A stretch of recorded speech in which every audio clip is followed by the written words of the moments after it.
هفته گذشته هنگام دیدار و گفتگو با دیپلمات‌های بلندپایه روسیه در قصر سفید، رئیس جمهوری آمریکا دونالد ترامپ اطلاع مخفی را به مصاحبانش آشکار کرده منبع مهم اکتشافی درباره فعالیت‌های گروه دهشت‌افکن دولت اسلامی را زیر خطر قرار داده است.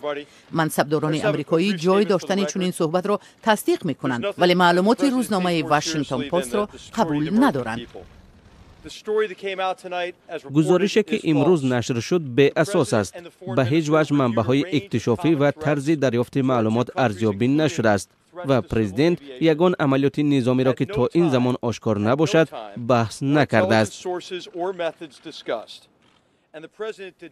10 می، یک روز پس از برکناری رئیس اداره فدرالی تفتیشات جیمز کومی که دخالت روسیه در انتخابات پرزیدنتی آمریکا را تحقیق می‌کرد، رئیس جمهور دونالد ترامپ در قصر سفید با وزیر کارهای خارجه روسیه سرگئی لاوروف و سفیر روسیه در آمریکا سرگئی کیسلیاک ملاقات کرد.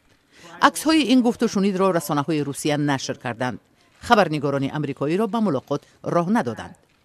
رسانه‌های آمریکایی از قول منصبدارانی برایشان معتمد آوردند که 10 می هنگام صحبت با مقامات روسیه دونالد ترامپ از متن بیرون شد و درباره برنامه‌های گروه دهشت‌افکن دولت اسلامی عاید استفاده کامپیوترهای لپتاپ در هواپیماها گزارش داد.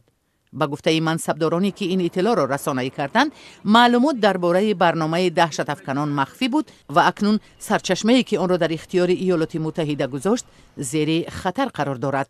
بعد نشر مقاله واشنگتن پست، وکیلان مردمی هم از حزب دموکرات و هم از حزب حاکم جمهوری‌خواه آشکار شدن معلومات مخفی را محکوم کردند.